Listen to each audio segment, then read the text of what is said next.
encourage everyone to utilize the question and answer option present on the right hand side of your screen to post your questions. They will be addressed at the end of the speech.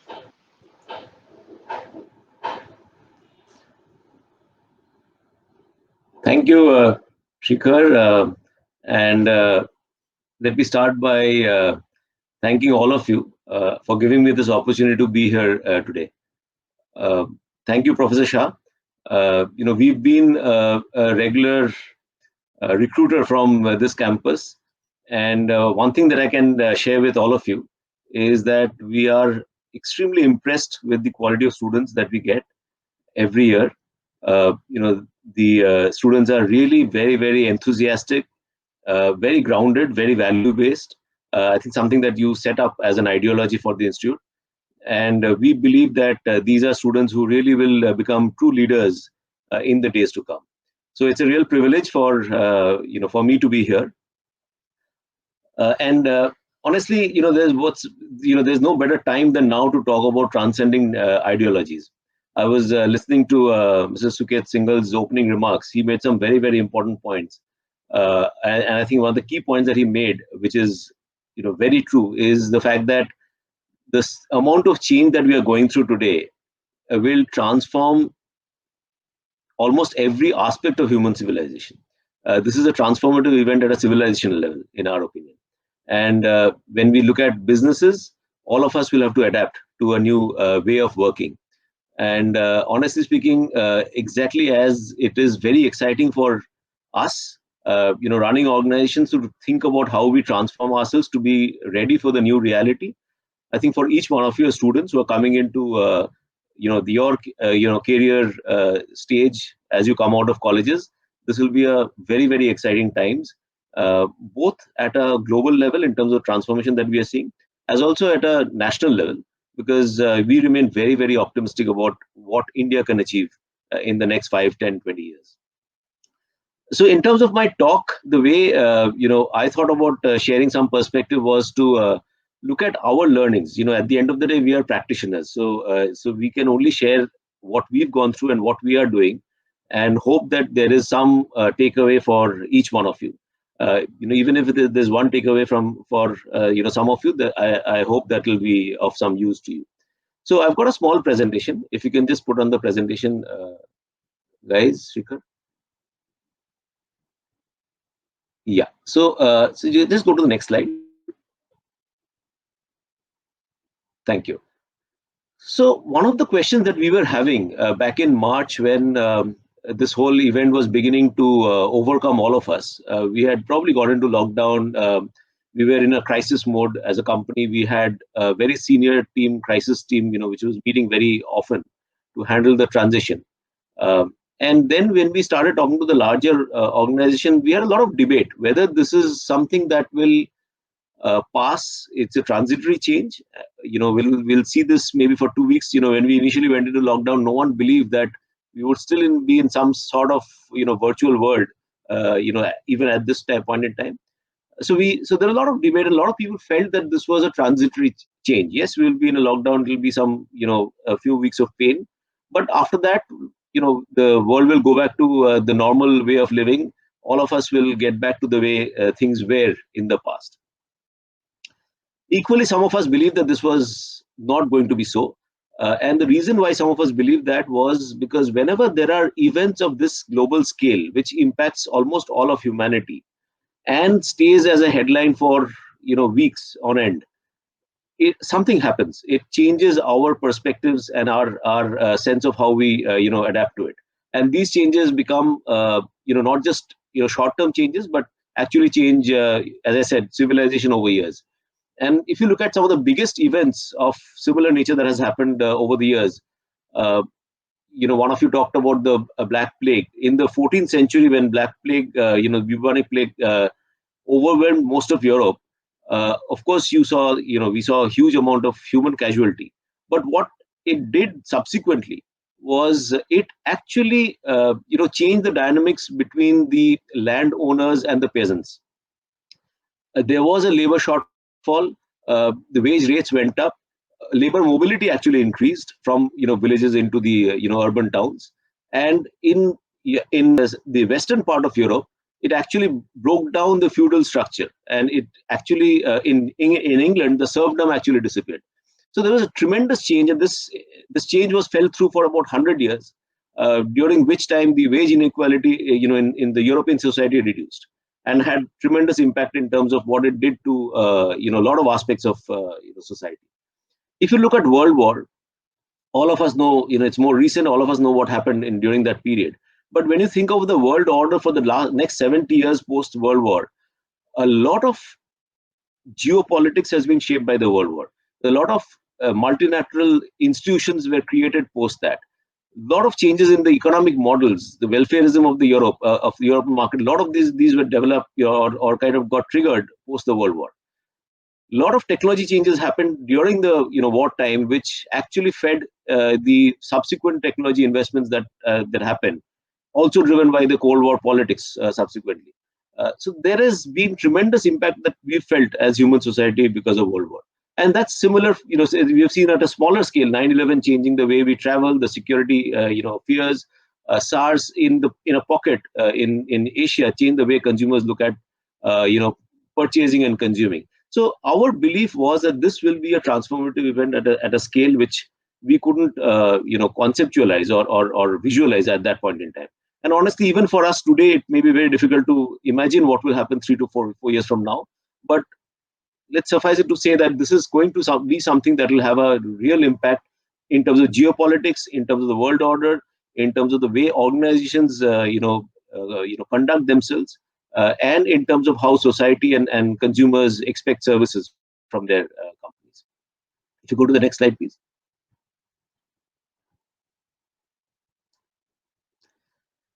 Again, this is something, these pictures are something that all of you have seen. Maybe we've been overwhelmed by some of these, the lockdowns, the human element of this ravage that we all went through, the migrant labor issue in India, the economic numbers, the GDP growth numbers, degrowth numbers that we've seen. So in all aspects, this has had a big impact. And if you can go to the next slide. So when we think about what happened from March onwards and till now, both at an economy level and as a company level, we look at three phases. One is the reaction phase. All of us immediately got into some kind of a reactive mode to address the challenge that we saw in the month of March. Very soon thereafter, we went into an adaptive phase. We had to adapt to the new reality, and we kind of got used to a new way of working in the current lockdown phase. But to me, the most important aspect from a long-term perspective is what it does, in terms of transforming, business, as I talked about. So we will get into a transformative phase, and I'll talk about some of the things that we believe will happen or can happen. It's very difficult to be confident about the future, as you know, but we believe certain big changes will happen, because of this transformative change. So there are three phases, and I'll touch upon some of the things that we did as a company, and what we saw at a societal level, to explain the point that I'm making here. Next slide, please. So if you see the reaction at a societal level, the political system in India, I think, did the right thing in terms of reacting very, very sharply right at the beginning. That was a time that no one knew the science behind the virus. We had seen what was happening in Italy. We had seen what was happening in Spain. And it was right to be overcautious about the impact of this virus.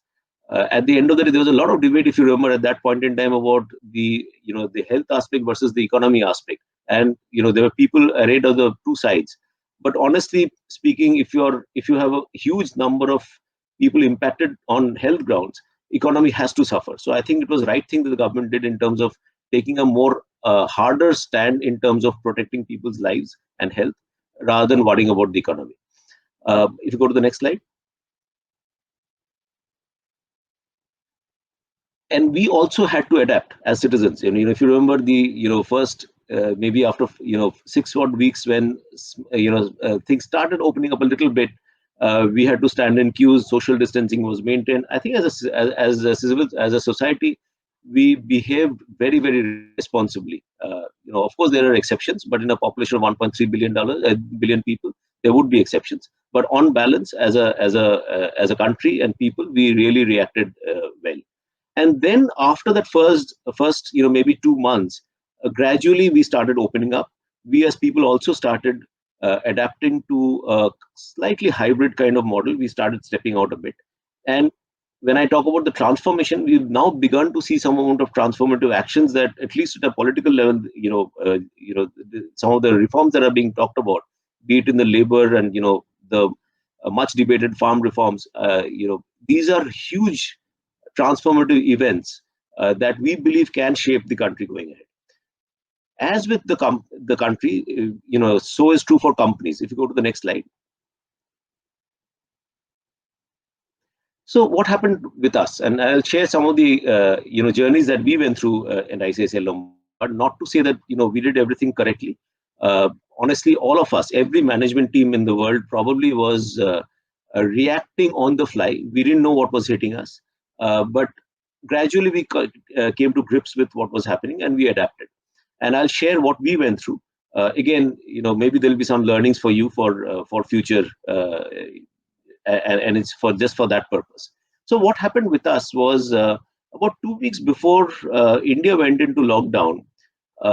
Being in health insurance, we were obviously much more connected to what was happening on the ground. We were studying what was happening in Europe, and we felt that this was pretty serious.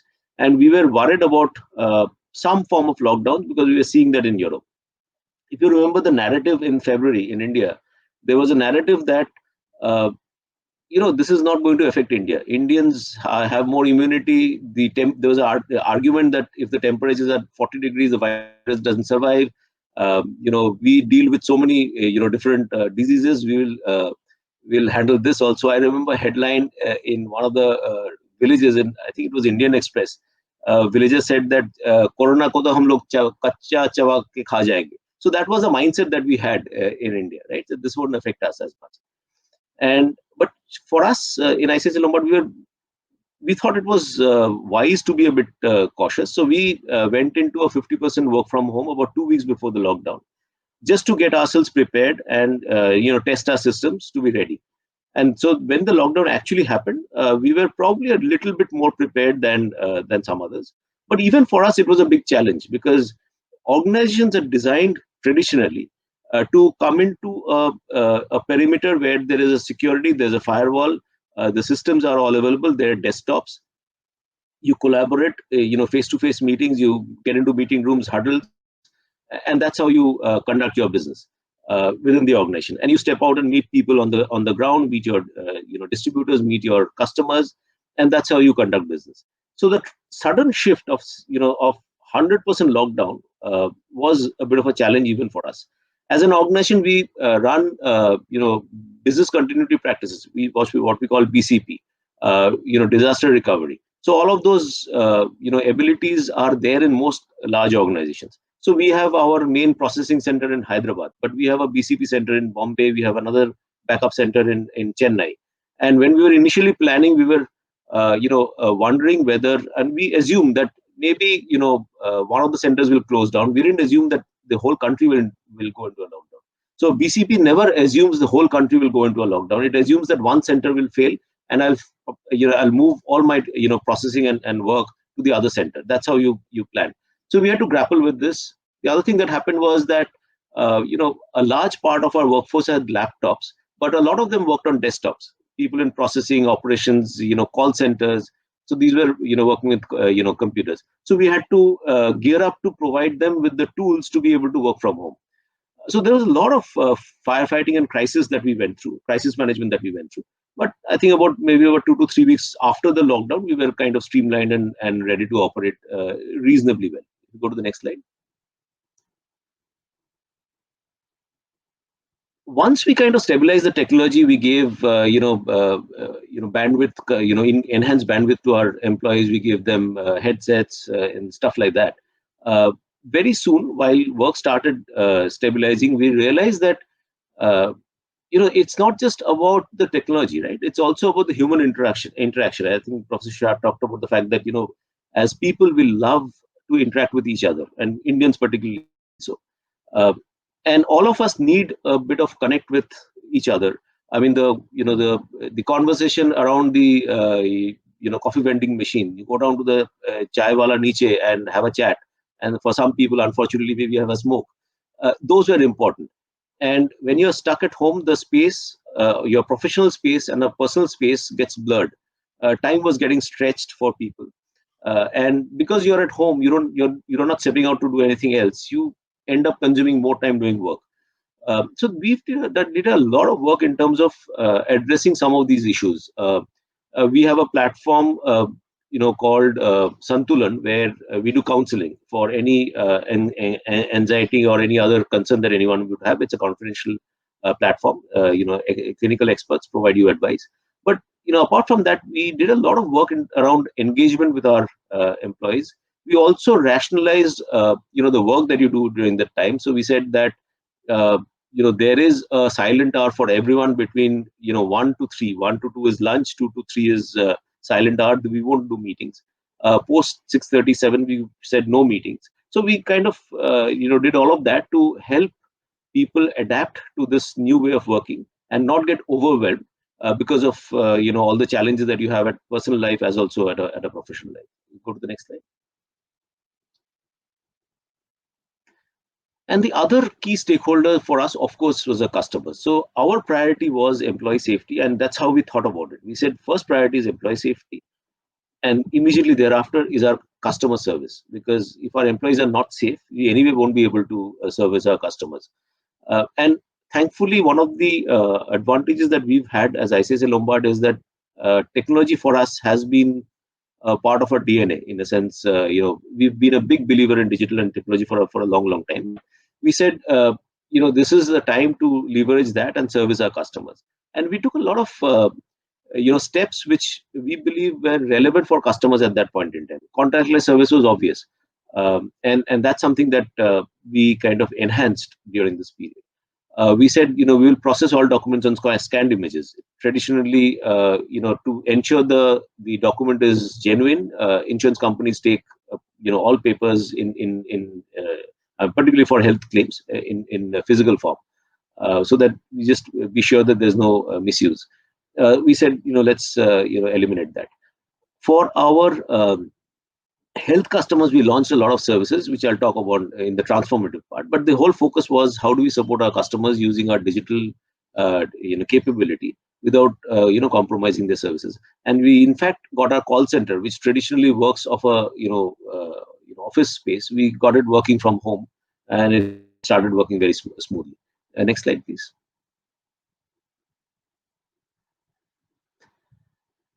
And it was not just about providing the contactless service. One of the things that we were realizing is exactly the same challenges that all of us were having as our employees, and each one of us. Each one of our customers were probably going through similar challenges. So particularly for the relevant services that our product, kind of talks about, particularly in the area of health, we did a lot of reach out, and we got experts to talk about, as I said, mental health counseling. We did, yoga sessions, fitness sessions. We got cyber experts to talk about, cyber security, because these are, aspects that become even more relevant in this in this time. So it was not just about providing for the basic services, but the whole idea was to really reach out and engage with customers and help them at this point in time to the extent that we can. Next slide, please. And similarly with our channel partners, one of the things that you realize is that in insurance, most of the distribution happens through a third party, agent or a broker or a, motor car dealer. And for each one of them, it was as big a challenge, right? And, traditionally quite a few agents were comfortable with digital tools. We have all the digital tools that we have to help to agents to sell policies on an app or otherwise, but not all agents were geared up for that. So the team really did a lot of work in terms of reaching out to the distributors, doing video workshops, training them remotely on some of these apps. We launched a CRM solution for our dealers to ensure their policy renewals happen smoothly without having to be there in their dealerships. Robocalling for the dealers, enhancing the technology support that we were providing them. So there's a lot of effort that we put in terms of the handling the channel partners. Next slide, please. And as we went through this, and this is, I think, one of the most important aspects that as corporate leaders we need to take away from this event, and I'm sure each one of us felt deeply about the stress that a certain part of our countrymen went through. And even as we see the recovery coming through, I call it a K-shaped recovery, and that's, I think, what is now becoming a more popular jargon. Clearly, one segment of society is doing well. Some of the corporates are doing well. Equally, another segment is not doing as well. And I think there is a renewed emphasis on the overall societal obligation that large organizations have, that we need to emphasize even more. This has been a core to our DNA for a long, long time, much before the 2% of profit margin that has to go to CSR became a requirement in 2013. As a group and as a company, we've been allocating. Before that, we were allocating 1% of our profits to CSR, but we've been doing this for a long time. So this period, we did quite a few things in terms of, in the initial days, testing was a challenge. So we tied up with testing partners, contributed about 5 crores to help, the underprivileged get testing done. Around the same time in West Bengal, Amphan hit. So we actually did a lot of work with the police in terms of providing rations and safety, health safety stuff. In Bombay, our lifeline in Bombay is the Dabbawalas. All of you would have probably learned about them. They were not using the cycles for 5-6 months. So, some of them got damaged. So we, reached out to them and gave them cycles and helmets. So we tried a little bit. All of this is in the overall requirement of what the country needs, maybe a drop in the ocean, but we were trying to do whatever we could do from our perspective. Next slide, please. So now let me turn to be transformative. These were the initial reaction, the first phase, then the adoption that we did in terms of adjusting to this new way of working, as I was talking about. And let me spend a bit of time talking about the transformative. As I said, I believe this will transform a lot of aspects of the way we conduct ourselves. And if you look at way financial services is consumed, the way health is being consumed, the way mobility, we see mobility going ahead. I think all of these things will change. Some of these changes will be temporary, like mask wearing, maybe this year and maybe next year. Maybe some people will continue to wear, but this won't be there once the vaccine, kind of potentially takes care of the risk of infection at scale. It'll come down. We saw this in SARS. Initially, everyone was wearing masks there. Now, some people wear, not everyone. But if you go down the route, one of the transformative, possibilities that we believe may happen is in terms of digitalization of health. And I'll touch upon a couple of things that we did. That's why I didn't want to talk about some of the things that we did in the adaptive phase, because we believe it's actually part of the transformative phase. So one of the things that we were seeing at that point in time with customers was even genuine customers customers were genuinely unwell, were fearful of going to hospitals because of the worry of getting infected because of COVID. Traditionally, in insurance, we pay for claims only when you have a 24-hour hospitalization, because our policy is to pay for hospitalization. It's not for home-based care for many reasons, which I won't go into. But there's largely a concern about our ability to manage fraud and abuse, which is why we only provide for hospitalization. Now, at this point in time, hospitalization wasn't feasible for our genuine customers, right? So we said, let's launch a couple of services. We had a mobile app which was more of an engagement app for our customers. It's called I'll Take Care, where we had launched some of these outpatient covers and wellness and preventive features. But that was a paid service for a certain segment of customers, largely corporate customers who are willing to pay for it. We said this is a time when we need to provide the service to our customers. So we opened it up to all our customers. So a customer at this point in time could call up our, we have a telehealth, system with a European partner with MBBS doctors who take care of your, queries and give you a prescription. So we opened it up to all our, customers. And then we said that why only telehealth? Why not even provide home-based care? Now, home-based care is at times very risky for insurance companies because you don't really know what is happening. And unfortunately, there are maybe 99% genuine customers, where there is 1.1 or 2% customers who are not so genuine. who tend to give you bills which are not genuine. So we've never allowed home-based care for that reason. So we said, okay, let's launch home-based care. At this point in time, it's important in partnership with a few partners, big chain hospitals, as also some of the health startups, where we launched the home-based care on a cashless basis. You can't take it on a reimbursement basis because we want to approve that process and give you a cashless service with my trusted health partners, and that's something that we launched. Now, going ahead over the next 10 years, uh, we believe this is the journey that health seeking behavior journey will look like. uh, and if you see what the government is also doing with this national digital health mission, this is the direction that they are also encouraging the country to move. And if you look at the investments that are happening in Silicon Valley on digital health, you will realize that the healthcare industry would potentially 10 to 15 to 20 years from now look very different from the way it is. In India today, we have an inverted healthcare system where anything happens to you, rush to a hospital. Traditionally or ideally, you should have a model where you first go to a GP. A GP gives you simple medicines if it's a simple issue, and if it needs hospitalization, sends you to the hospital. That's the model that, let's say, that works in Europe typically. But in India, we've got an inverted model.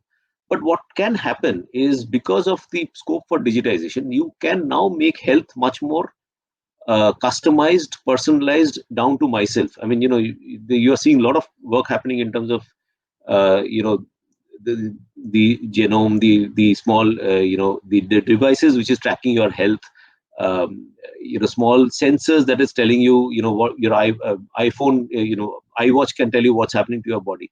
And there are a lot of these technology initiatives that are being funded in the valley, which will transform healthcare in our belief. So one of the things that will happen is consumers also would prefer, in our opinion, home-based care if the quality of care is up to the mark. None of us want to stay in a hospital, right? Even if we are unwell, we would rather get good treatment elsewhere if we can avoid going to a hospital. So this is one transformative, development that can happen. The second one that I'll touch upon is the whole, this mobility piece. Um, Traditionally, all of us would come, in Bombay, you travel 2 hours to come to our head office in Midtown. You work from maybe 9:30 to 6:30, and you leave and you get back home and after another 2 hours. It's a tremendous waste of everyone's time, right? And we believe that this has taught us that we can actually work in a flexible manner, with partially working from home, partially working from office, and you can be flexible about it. So if that happens, potentially you will find uh, people moving out of some of the bigger cities and going to their hometowns.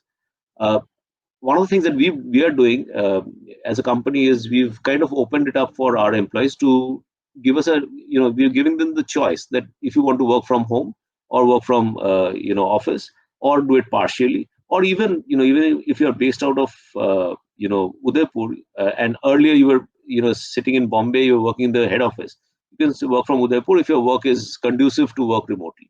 And we are seeing, the latest number that I remember is about 18% of our people have decided to work 100% from home. Of which about one third of them have said we'll work remotely. So, which means that in due course, if the capability is enhanced, we will see a bit of migration away from maybe the bigger cities. Maybe the smaller cities will see more uh, more pickup in terms of the people who will want to work there. It's a possibility. Again, we'll see whether it happens, but that's one of the possibilities. But definitely, the mobility within the city, the travel within the city, could come down. So these are some of the transformative changes that will happen. Customers are also expecting very, very different ways of reaching out to them, largely contactless, very customized, very digitized, very, very personalized. So that's a change that is happening. And I think this whole event, I'm sure all of you have got the meme which was going around maybe 4 or 5 months back, which said, "What is driving your digital transformation? Is it the CEO? Is it the CTO? Or is it COVID?" I think even for some of us who are kind of driving it, um, COVID has actually collapsed the time frame of digital transformation for companies, and it's largely driven by what not only what we need, but even what the customers are asking for. Next slide, please. And similarly for us, the approach that we are seeing for channels is that we will probably look at a more hybrid channels, where we will have channel management teams working in one part of the country, managing channels in other parts. We'll have some channels some distributors who will be very happy doing video-based selling. Video-based selling, by the way, in China is quite popular. It's just that it's not picked up here. But my sense is that these are capabilities that we've tested and learned during this period, and some entrepreneurial individuals will leverage that for the future. So in a sense, geography is history, right? So you can actually be in one place and cover customers elsewhere. So we will see more hybrid channels where some people will be physical. I mean, some customers may want a face-to-face interaction, but a lot of customers may not want face-to-face interactions for every single time. For small small discussions, maybe they'll do a 15-minute video conference and not necessarily travel 1 hour to do that same 15-minute meeting. So it's going to be a hybrid model, and that's what we are kind of gearing up for. And the last slide. Next slide, please.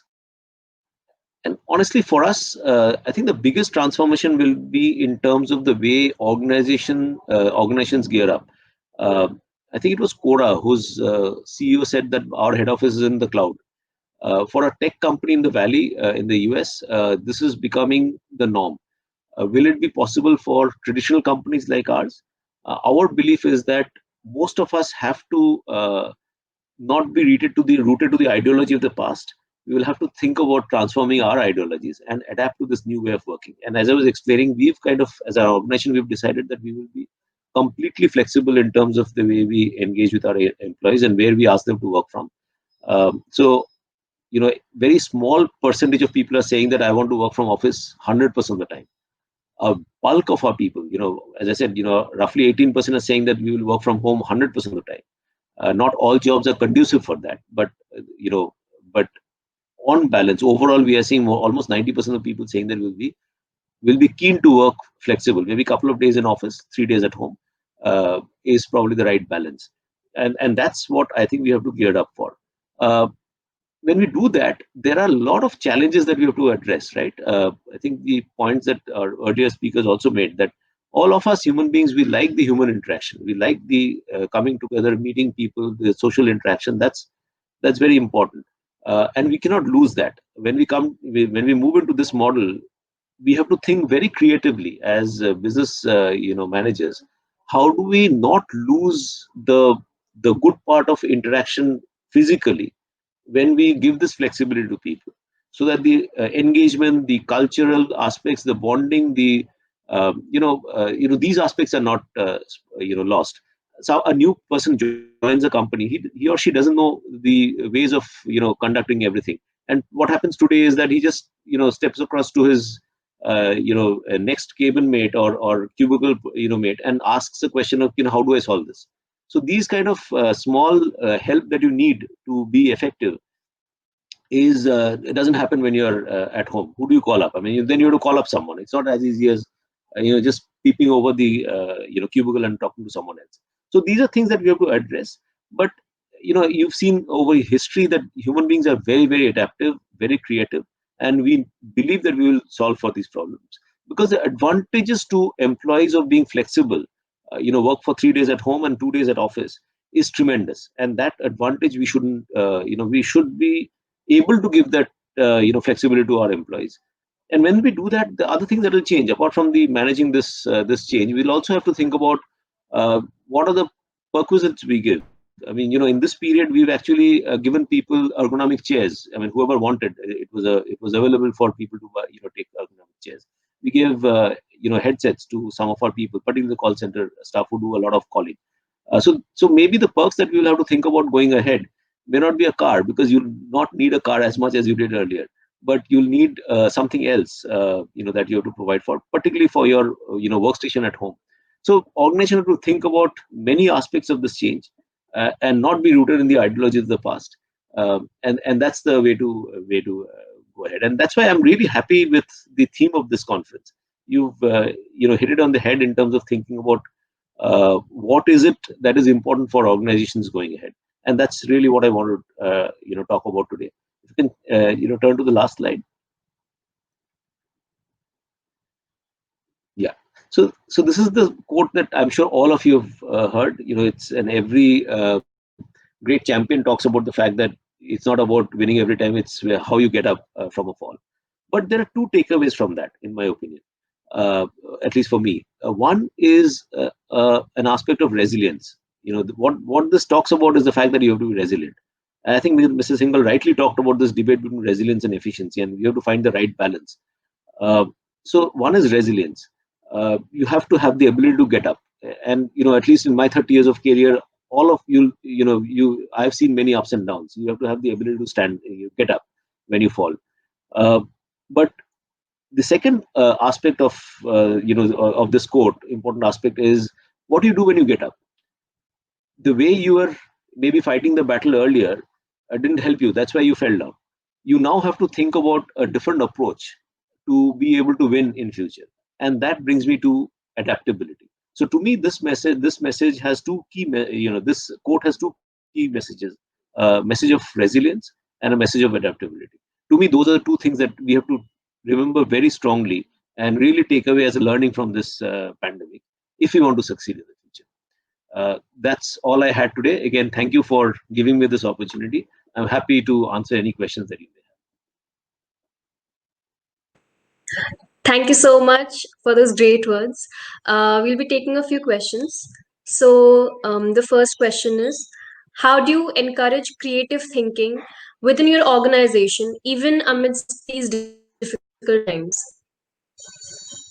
That's a great question, because one of the traditional ways of collaboration was that we would. So, as an organization, we have certain models. We call it micro enterprises. We kind of get people across functions together to do some of these maybe large strategic transformation that we need to do, or even small projects.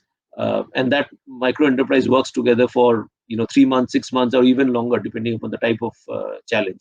But people come together across the functions and debate, discuss, brainstorm, whiteboard, and that's how you collaborate.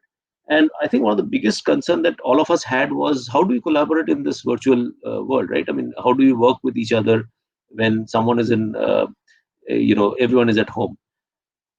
Initially there was a struggle, but I think over the months and weeks and months, we've kind of been able to solve a lot of the problems.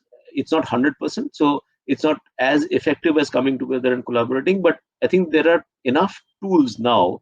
Even on, let's say, we are an organization which uses Microsoft Teams. It has enough tools to allow online collaboration. It's just that traditionally we were not used to. Tech companies anyway were using online collaboration tools, but we are getting used to it.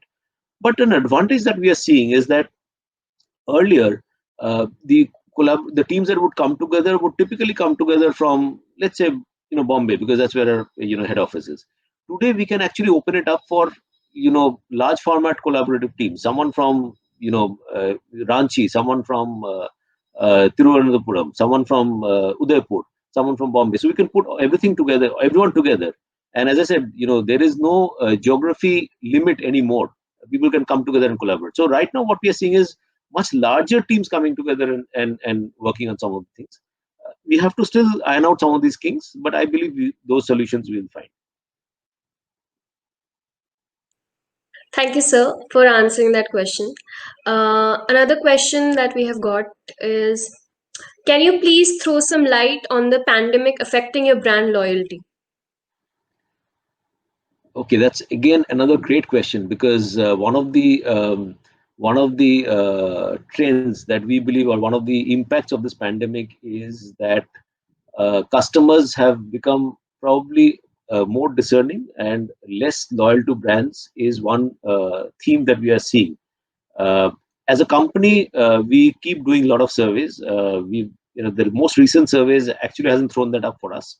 So thankfully, we may have done something which has helped.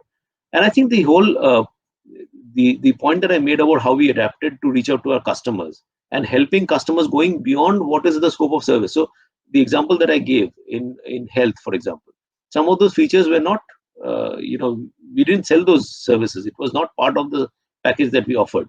But we just felt it was important for us to, provide this at this time of need for our customers. So I think brands have to be more sincere about what they want to, what they say to their customers. And brands have to be really empathetic about customer needs. Now, if you look at ICICI Lombard, our tagline says Nibhaye Waade, which means we meet our promises, right?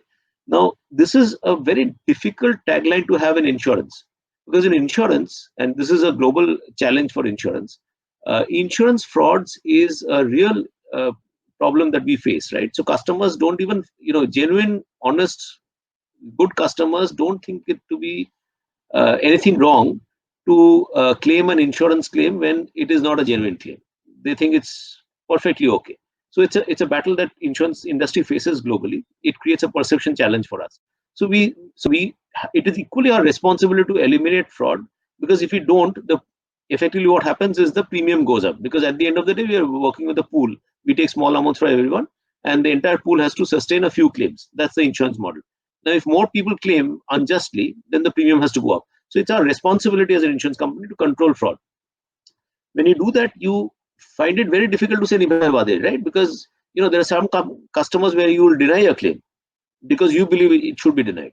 But we still took that decision of the tagline long back, and we've tried to live that every single day.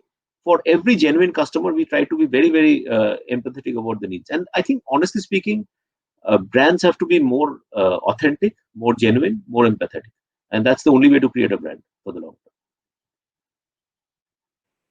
Thank you, sir. Due to shortage of time, we'll be taking one last question. So, as you discussed, there were changes in how health insurance terms were put ahead in telehealth was introduced. How, with incoming of COVID and increasing COVID patients, did health insurance get impacted? So we got impacted in the sense that none of us ever dreamt that there could be something like COVID that will come, right? So what do? When we price insurance, we look at data of the past. We see what is the health inflation. We see typically what is the pattern of diseases that we are seeing, and accordingly we price risk, and we say, okay, this is the premium that will sustain the pool. Now, when a pandemic happens, that is completely unaccounted for, right? We never assumed that this will happen. In some of the countries, in fact, the insurance companies basically said that pandemic is not covered and we will not pay for those claims. In India, we right in the beginning said we will pay, because this is at the end of the day hospitalization, and we never said we will not pay for a type of hospitalization, even though pandemic was not considered. So we said we'll pay, and subsequently even the regulator also said that every insurance company must pay. So we never shied away from that responsibility.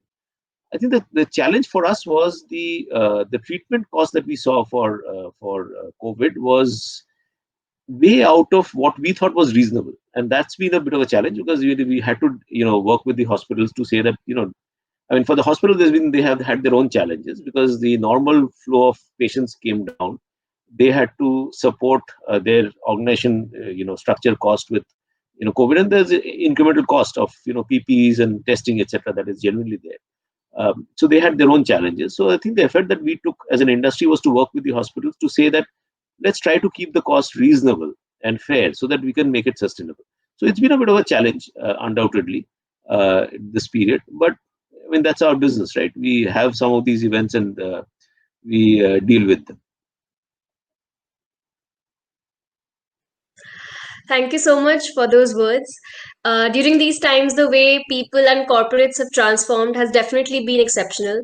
Your efforts in transcending and adapting to the present situation without compromising on the services provided to the customers is nothing short of an inspiration. So, indeed, your speech was very enlightening.